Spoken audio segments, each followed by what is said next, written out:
This video is brought to you by Nebula. When Trump announced his sweeping tariffs on so-called Liberation Day, one of the notable omissions on his chart of doom was Russia. The White House claimed this was because, thanks to Ukraine-related sanctions, the US no longer has a meaningful trade relationship with Russia. But this doesn't really stack up. The US still does billions of dollars in trade with Russia, and other countries that do far less trade with the US, like the uninhabited Heard and McDonald Islands, were still hit with tariffs. At first glance, this all looks pretty good for Russia. No tariffs are better than some tariffs. And this is yet more evidence that Trump still wants a closer relationship with Putin. Unfortunately for the Kremlin, however, one of the secondary consequences of Liberation Day has been a collapse in oil prices, which will dramatically reduce the Kremlin's much-needed oil revenues. So in this video, we're going to explain why oil prices have crashed, and why, even if it's not yet a disaster for the Kremlin, history suggests prices could fall further.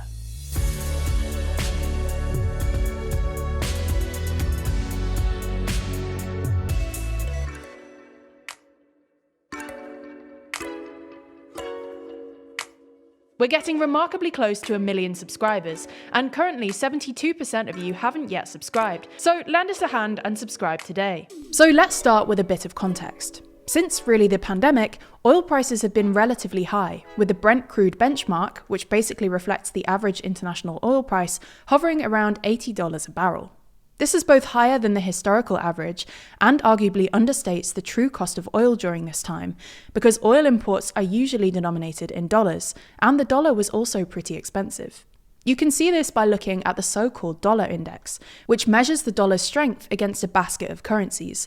The dollar saw a surge in value throughout 2021 and never really fell back. This made oil imports even more expensive for every country apart from America, because they usually had to convert their domestic currency into dollars and then buy their oil. This was all great news for Putin, because Russia is one of the world's biggest oil exporters, and oil revenues helped fund its war in Ukraine. Now, sanctions meant that Russia had to sell at a discount. You can sort of see this if you compare the Brent crude benchmark with another benchmark known as the Urals, which essentially measures the price of oil cargoes loading at Russian ports. While there used to be very little difference between these two benchmarks, a gap opened up after Russia's invasion of Ukraine, and for most of 2022 and 2023, Russian oil was being sold at about a $10 per barrel discount, although that gap has since closed somewhat. Nonetheless, even though Russia was selling its oil at a discount, global prices were still high enough that the Kremlin was raking in enough cash. In fact, according to the Oxford Institute for Energy Studies, Russia's energy revenues actually increased in 2022, and while they fell slightly in 2023, they were still basically at the same level as 2021. A lot of this went to funding Putin's invasion of Ukraine, with oil and gas revenues accounting for about 35% of the federal budget. Unfortunately for the Kremlin, however, that could all be about to change. Since Liberation Day, oil prices have cratered, with Brent crude falling from about $75 per barrel at the start of last week to about $60 at the time of writing. Again, this understates the true decline, because the dollar has also been weakening for the past few weeks. This is largely because traders are now anticipating a global recession, which will mean weaker demand for oil, but also because there's been an increase in global supply. This is mainly because Saudi Arabia has started pumping more oil, unwinding the voluntary cuts that it implemented last year to keep prices high, but also because there's new supply coming online from recently developed oil fields in Brazil, Guyana, and Norway. Given that Reuters reported Ural's price had fallen to $53 a barrel last Friday, when Brent was trading at $63 a barrel, this means Russian oil is probably selling for about $50 a barrel at the moment. A drop from $70 to $50 might not sound that bad, but once you take into account the fact that it costs Russia about $20 to pump a barrel, this means that the Kremlin's profit per barrel has now nearly been cut in half, from about $50 to $30. Russia's gas industry isn't having a great time either. Gas prices will probably fall with oil prices, and Russia is struggling to replace its pipeline exports to Europe. China was already digging its heels in over the new Power of Siberia pipeline, demanding that Russia offer lower prices. But this now looks even less likely to happen, given the recessionary impact Trump's tariffs could have on China's industrial sector. Now, to be clear, at the moment this all looks pretty bad for Russia, but it's not unmanageable. If prices were to stay around $50 a barrel, it would probably force Russia to run a budget deficit in the region of about 3 to 4% of GDP, around the upper limit of what the Kremlin could afford, given its difficulty in finding creditors. However, there are reasons to think prices could actually fall further in the near future, for two reasons. First, it looks like Saudi Arabia, which has the lowest pump costs of any country in the world, wants to push prices even lower, which is why they scheduled an impromptu meeting to announce their supply increases just hours before Trump launched his trade war.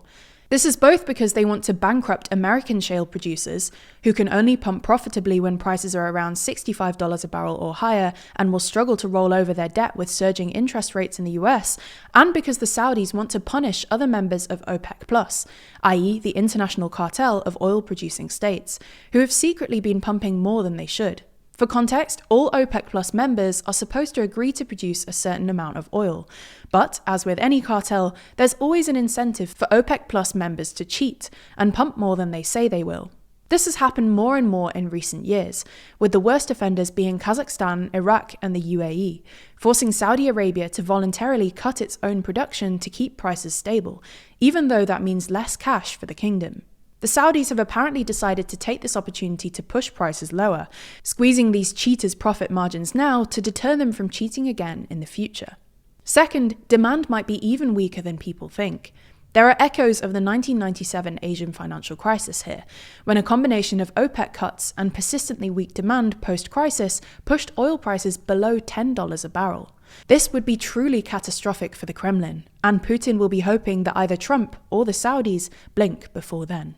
This story, like much of the news, is worth paying attention to in the weeks ahead, because with geopolitics in flux and Trump throwing the international order up in the air, there's a lot to keep an eye on. Every day, we're faced with weird headlines, from Musk declaring anyone who looks at him the wrong way a terrorist, to Trump declaring war on Jupiter to try and regain some extraterrestrial allies.